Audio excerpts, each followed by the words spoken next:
Sebagai suku, Batak meninggalkan corak warna budaya yang sangat mengagumkan bagi bangsa Indonesia.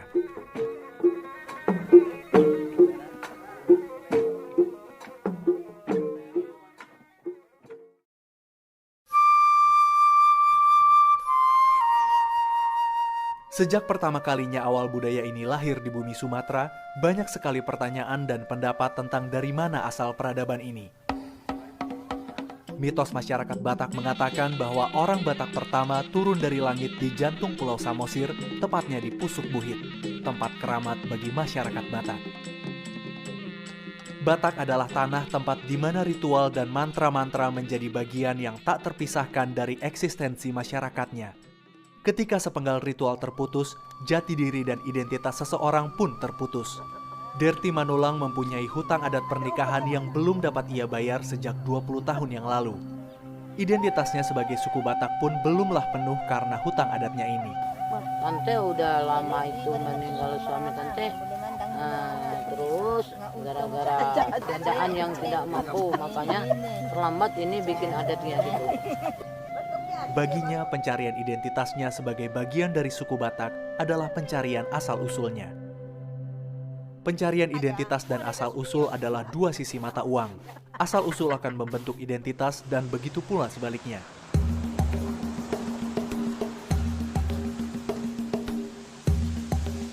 Sibolga adalah salah satu bandar terbesar dan tertua di pantai barat Sumatera saat ini.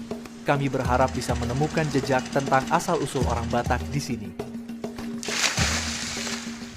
John Simarmata adalah seorang guru pencaksilat di daerah Sibolga. Ia setuju untuk memperagakan moncak atau pencaksilat khas Batak dan memberi sedikit petunjuk akan asal-usul bangsa Batak. Yang nanti kita tampilkan mereka gerakan jurusnya. Setelah gerakan jurus nanti kita masukkan ke bela dirinya gitu. Bela dirinya dalam arti nanti diadu tapi memakai teknik bela diri yang disesuaikan dari perguruan Bintau Komando. Musik gondang. Mau kita sesuaikan dengan gerakan pencaksilatnya nanti diiringi dengan musik gondang. Saya sendiri pernah dikasih pesan supaya kau buat gerakan pelindo itu seiring dengan tradisi Batak. Gitu ya. Karena apapun semua pencaksilat itu awalnya satu, gerak tubuh. Gerak tubuh yang digerakkan. Gitu. Semuanya awalnya pembelaan diri. Oke, ini masih ini dulu ya.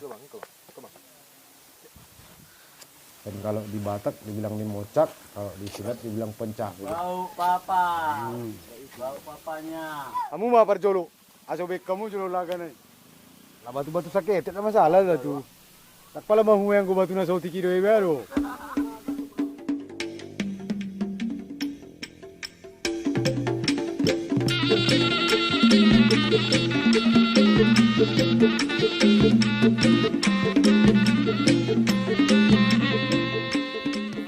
Pada siap dulu, kita istirahat dulu.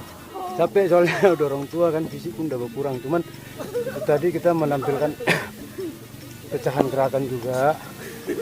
Cuman kita pakai senjata golok. Terakhirnya sampai satu sama lain tuh sama-sama memahami sehingga gerakan itu nggak ada yang bisa melumpuhkan. Jadi seri, seimbang, kembali terjadi silaturahmi.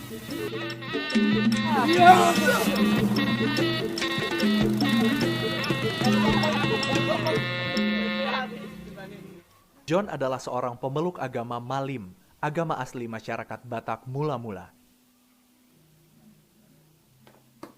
Ia berasal dari Barus dan punya pendapat tersendiri tentang asal-usul orang Batak. Dari kitab, dari opung saya, ceritanya begitu. Si Raja Batak itu dari terbit matahari, dari Timur Tengah. Mungkin entah di Timur Tengah lagi dari siapa dia, kita nggak tahu, nggak sampai ke sana. Bisa saja kan entah dari Israel atau dari Mesir, kita nggak tahu. Dari Timur Tengah sehingga pergi ke barat, itulah Barus. Dari Barus naik ke Pusuk Buhit. Setelah kau sampai di Dolok Pusuk Buhit, di bawahnya itu kau buatlah perkampungan Cianjur Mula Jadi, Cianjur Mula Topak, Padua Halion. Kalau pendapat saya pribadi ya manusia keturunan dari langit, kan gitu. Kenapa? Karena Adam dan Hawa. Cuman kalau dikultuskan orang Batak keturunan dari langit, saya nggak jamin. Menurut kitab yang dipercaya John, orang Batak berasal dari negara terbit matahari. Mereka menyeberangi lautan dengan menunggang kuda bertapal daun sirih menuju matahari terbenam. Inilah asal-usul bangsa Batak menurut versinya. Pendapatnya ini kadang tidak menyenangkan semua orang. Perempuan ini mengaku sedang dirasuki arwah leluhur saat berbicara dengan John tentang asal-usul orang Batak. Ini mau lo ni, cuma harus sudah paham lah Jo. Dan bedaku mah Jo, nuang nangi. Tano ni siapa tahu ngai boko kamu tekas ima. Nama ringan mei itu sukuhik. Yi, bukan ngai san. Jangan dulu, minta si Raja Batak. Kita sharing. Logika apa tuh? Logika apa tuh? Iya nama kata yon. Menurut teori arkeolog modern, kebudayaan Batak merupakan hasil migrasi dari Taiwan berdasarkan corak budaya Batak yang serupa dengan corak budaya Dongson yang berasal dari Taiwan. Lihat kita budayanya, semua yang ada, itu mempunyai kesamaan dengan yang ada di Sulawesi, kemudian berkaitan dengan Filipina, dan itu jalurnya seperti itu. Dan itu berlangsung sekitar abad 12. Nah di Pulau Samosir, beberapa aspek pola hias Dongson kita temukan.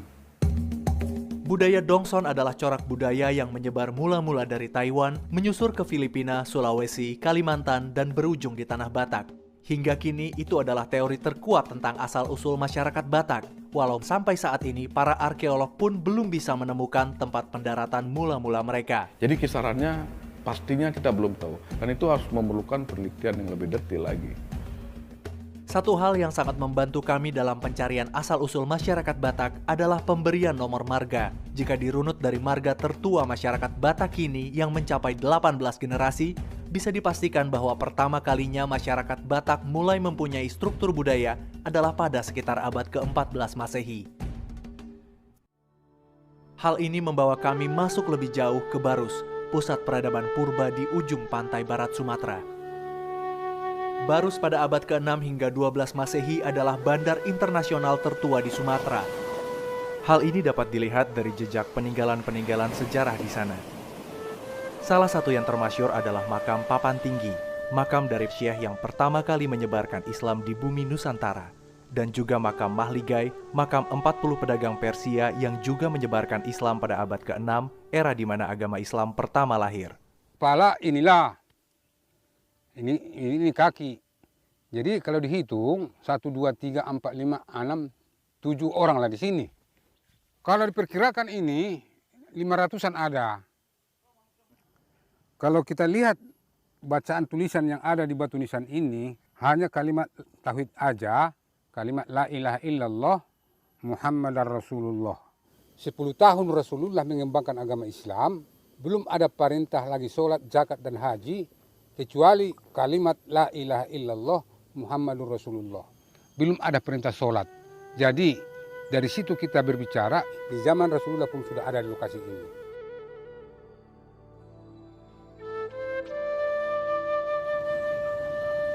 Barus merupakan kota pertama di mana terjadi banyak asimilasi budaya, dari Islam hingga India. Namun nilai budaya asli Batak di Barus tidak berubah. Salah satunya adalah nilai kepercayaan masyarakat di sana akan malim, kepercayaan asli masyarakat Batak. Ngolu tamatian buasu di Batak, di bahini, dan dari liar waktu manasung dia rumang di Jolma, kinoppa di Batak. Kalau kerukunan umat beragama di Barus ini luar biasa. Luar biasa. Karena apa? Begini ya. Saya sendiri contohnya seorang muslim. Pemilih saya ada orang Pambi, ada orang Kristen, ada orang Katolik. Jadi disitulah kami membuat suatu ikatan keluarga, baik walaupun berbeda agama. Jadi adat itu masih kuat di Barus ini. Bahkan di salah satu desa di Kecamatan Barus, di mana 90% penduduk beragama Islam, Miller sebagai seorang parmalim terpilih menjadi kepala desa.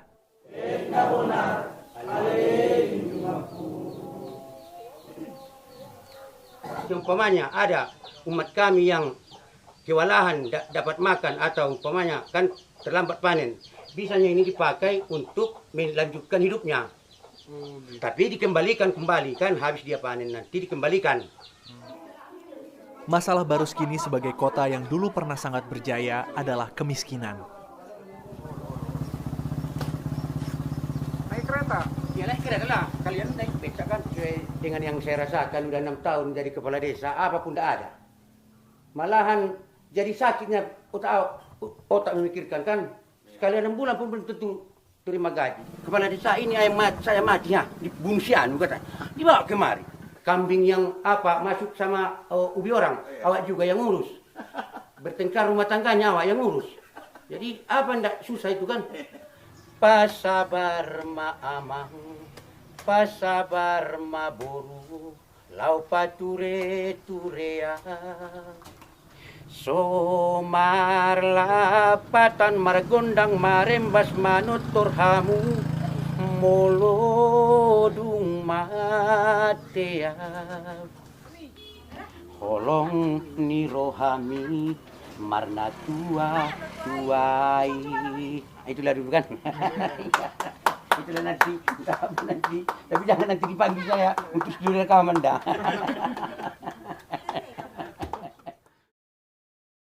Tiada ku sangka, tiada ku duga, begini akhirnya kisah cinta kita.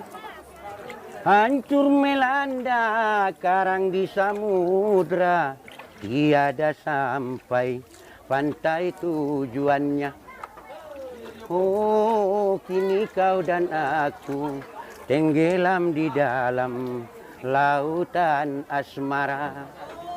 Oh, mengharap bahagia tuh hidup bersama tiada terlaksana. Itulah dulu ke situ kan. Bahkan sebagai kepala desa, Miller harus bekerja ekstra sebagai penjual ikan di pasar pekan. Potong lerku ini kalau memang bisa mendirikan rumah kalau dari kepala desa. Kalau kepala desa dari gaji dah. Habis 3 kerbau untuk menjadi calon. Apa benda ada berbalas? 3 ekor. 3 ekor saya jual. Menyalon. Jadi ada nunga di peruar HP harga 100 ribu yen dah. Jadi ada ngapa masuk kuku deh, masuk jalo juga kan. Si joget-joget tuh harga 100 dah. Tokin naik, si nunga maren duri puru cakuku di bain. Di pa masuk tua tu kota-kota ini mar sigur mana dah. Ngani ku tahu pi mana dah. Tuak tak usah akan kaya. Dia nunga mora pertuak. Unangan non jolo lau baru ngorong-ngorong iba. Bapak itu kalau nggak datang kita kesepian, nggak ada tukang lawak. Kita jadi diam-diam terus, nggak ada senyum. Kalau Bapak si Marbun nggak datang. Nyanyi, menghibur. Kalau nggak di sini dia sepinya semua jualan ikan ini. Pokoknya asal jangan mencuri lah. Yang apapun pekerjaan, biarlah asal makan anak bisa makan kami di rumah. Kalau namunnya yang saya harapkan dari honor tidak akan datang itu, tidak akan cukup itu. Rokok saja tidak cukup, terancam rokok.